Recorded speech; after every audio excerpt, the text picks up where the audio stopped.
हम सबको कभी कभी बारिश अच्छी लगती है। थोड़ा सा सूरज की सफेद किरणें अगर पड़े तो उन बूंदों में तो 7 रंग में बदल जाते हैं और एक अच्छा नजारा मनुष्य को दिखता है, इंद्रधनुष। इससे पता ये चलता है कि वो व्हाइट लाइट 7 रंगों का एक मिला जुला रूप है। तो ये लाइट फिजिक्स का मुख्य हिस्सा है। या तो आप इसे पढ़ने के लिए इस्तेमाल करते हो या फिर पार्टी डेकोरेशंस पे इस्तेमाल करते हो, लेजर्स वगैरह वगैरह। इवन एट प्रेजेंट जिस मोबाइल में या फिर डेस्कटॉप में या फिर स्मार्ट टीवी में आप मेरी इस वीडियो को देख रहे हैं, उसमें बैटरी या फिर पावर कॉर्ड से active matrix organic light emitting diode AMOLED के एक स्क्रीन पैनल में लाइट का फॉर्मेशन होता है और इंटरनेट और सेलुलर डेटा की वजह से in the form of text, video और ऑडियो के फॉर्म पर वो सारी की सारी इंफॉर्मेशन आपको रिसीव होती है। ये सब लाइट का कमाल होता है, जिसके लिए आपकी सुंदर आंखें मेरे इस वीडियो को देख रही हैं। और आज इस लाइट के बारे में, इस बेसिक फिजिक्स के अगले अध्याय के बारे में अपने विचार आपके सामने पेश करना चाहता हूँ। मैं हूँ राहुल रंगारे और आप देख रहे हैं प्रेजेंटेशन वीडियो लॉग, जिसमें आज आपके सामने बेसिक फिजिक्स का अगला अध्याय रोशनी के बारे में अपने विचार आपके सामने प्रस्तुत करना चाहता हूँ।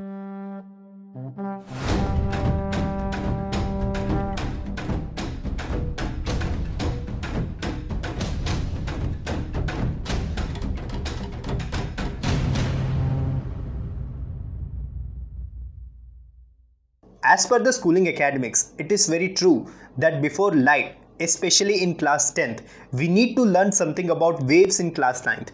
हम सब क्लास 9th में waves और उसकी टर्मिनोलॉजीज के बारे में बात करते हैं, जैसे एम्पलीट्यूड, फ्रीक्वेंसी, वेव्स और कई तरह के टर्मिनोलॉजीज हम क्लास 9th में पढ़ते हैं। सेम चीज़ वही रिपीट होती रहती है 10th में भी, 11th में भी, 12th में भी और इंजीनियरिंग के सब्जेक्ट में भी। बट लाइट टर्म जैसे ही मैं बोलता हूँ, इसका क्लियरली मीनिंग होता है आंखों से कुछ दिखाई देना।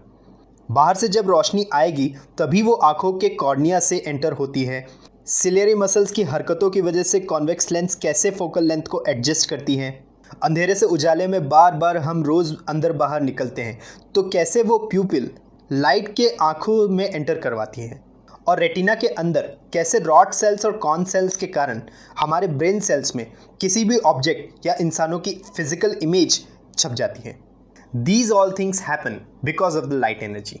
क्योंकि साउंड चैप्टर की वजह से वेव्स का राग मैंने छेड़ दिया है, तो जाहिर है कि लाइट को डिस्कस किए बिना आप कहेंगे कि बेसिक फिजिक्स में मज़ा नहीं आ रहा है। क्योंकि मैं इलेक्ट्रॉनिक्स एंड कम्युनिकेशन इंजीनियरिंग से बिलोंग करता हूँ, तो उसमें मैंने फर्स्ट ईयर में अप्लाइड फिजिक्स, सेकेंड ईयर में electronics devices and measurement and instrumentation, third year में electromagnetic theory, data communication and networking और फाइनल ईयर में ऑप्टिकल कम्युनिकेशन में, ये 4 साल की इंजीनियरिंग में कभी ना कभी लाइट टर्म का हमेशा जिक्र होता था। और आगे इंजीनियरिंग सर्विसेज एग्जाम में ये लाइट टर्म तो एक पर्टिकुलर सब्जेक्ट तो है ही, इसके बिना तो यूपीएससी का इंजीनियरिंग सर्विसेज एग्जाम कभी कंप्लीट ही नहीं हो सकता। और बाकी जनरल एग्जाम में एज अ जनरल नॉलेज के मैं तो इसमें तो कवर अप कर ही रहा हूँ। तो ये लाइट पूरे इसी इंजीनियरिंग के लिए एक सोल टर्म कहलाता है और ग्रेजुएट होने के बाद पूरे इंडियन कॉम्पिटिटिव एग्जाम्स में, खास तौर से डिप्लोमा या फिर बेसिक, अगर जैसे मान लो जनरल नॉलेज की अगर बात करें, तो ये लाइट टर्म सभी कॉम्पिटिटिव एग्जाम्स में पूछे जाते हैं। और ये चैप्टर बेसिक फिजिक्स में और जनरल नॉलेज में एक अहम भूमिका होती है। और मनोवैज्ञानिक की माने तो इस लाइट का मतलब होता है उम्मीद। तो इसलिए लाइट चैप्टर को डिस्कस करना ज़रूरी है। तो चलिए बिना और समय गवाए, let's discuss about the light in general knowledge aspect. अगर आम इंसान इस लाइट की परिभाषा को बताना चाहे तो लाइट एक ऐसी एनर्जी होती है जिसके कारण अपने आसपास की चीज़ों को देखता है। लेकिन अगर इस बेसिक फिजिक्स के लाइट टर्म को अगर टेक्निकल नॉलेज के एस्पेक्ट में अगर मैं बताऊं, तो लाइट एक इलेक्ट्रोमैग्नेटिक वेव और कई सारे पार्टिकल्स का मिक्सचर होता है। मैंने साउंड के पहले हिस्से में इलेक्ट्रोमैग्नेटिक थ्योरी का बिहेवियर एक्सप्लेन किया था और सेकेंड वीडियो में एक साइन वेवफॉर्म को लेते हुए एम्पलीट्यूड, वेवलेंथ और फ्रीक्वेंसी को बताया था। तो मुझे दोबारा से इस वीडियो में एक्सप्लेन करने से अच्छा ये है कि आप लोग खुद ही मेरे चैनल के बेसिक फिजिक्स के वीडियो साउंड के चैप्टर में पार्ट 1 एंड पार्ट 2 को देख लीजिए। तो ईएम वेव्स, जैसे मैंने बताया था कि नॉन मैकेनिकल वेव्स होती है, लेकिन साउंड तो मैकेनिकल वेव्स कहलाती है। लॉन्गिट्यूडिनल मैकेनिकल वेव, वो भी हमेशा ट्रांसवर्स मीडिया होता है, ये भी होता है। मगर लाइट वेव नेचर तो ठीक है, लेकिन उसके साथ साथ पार्टिकल नेचर भी एग्जिबिट करती है।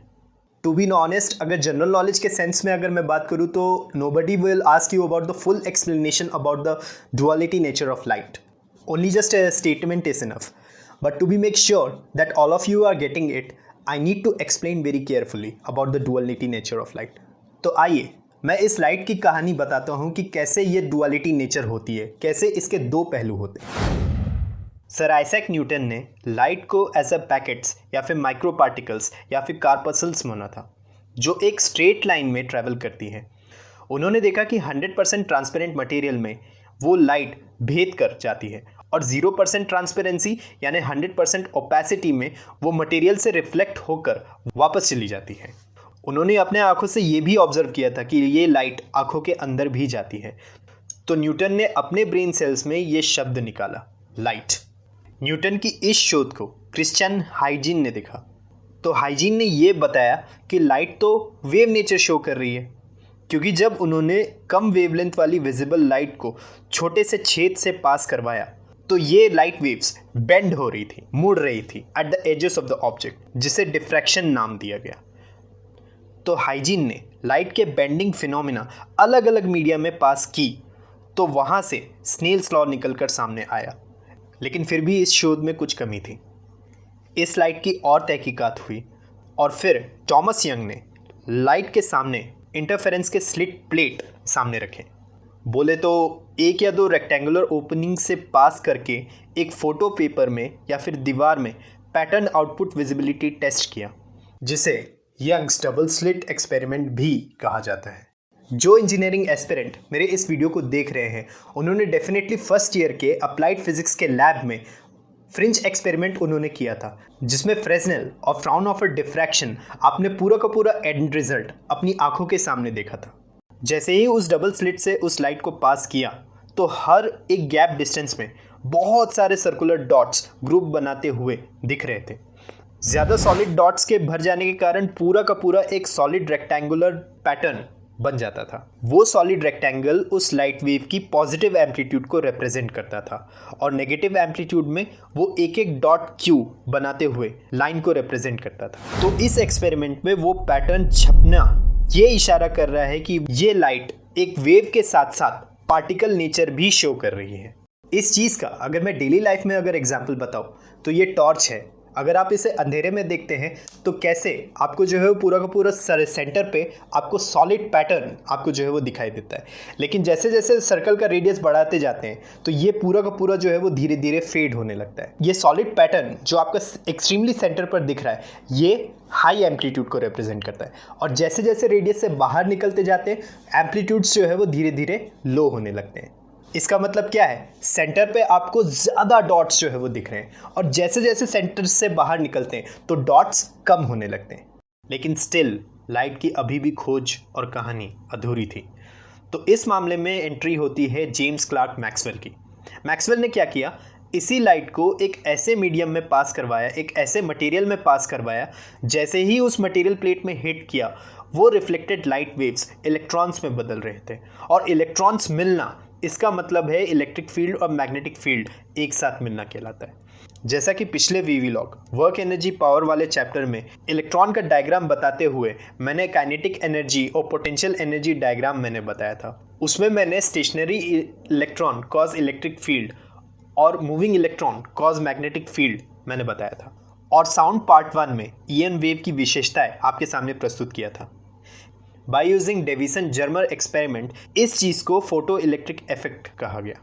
तो इससे पहले मैक्स प्लांक ने सबसे पहले डबल स्लिट एक्सपेरिमेंट के कारण लाइट को as a energy particle declare करते हुए आइंस्टाइन फोटो एनर्जी रिलेशन निकाला, E = h/μ, जिसमें h तो अपने आप में प्लांक कांस्टेंट है और म्यू जो है वो आपकी फ्रीक्वेंसी कहलाता है।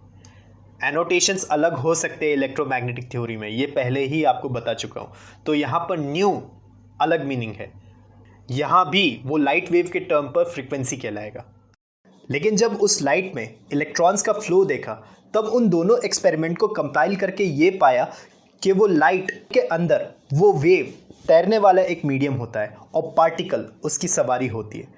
Because of the wave nature वो लाइट हमें इल्यूमिनेशन हमारी आंखों को सेंस करती है और because of the particle nature वो लाइट हमारे शरीर को भेद कर बाहर निकल जाती है।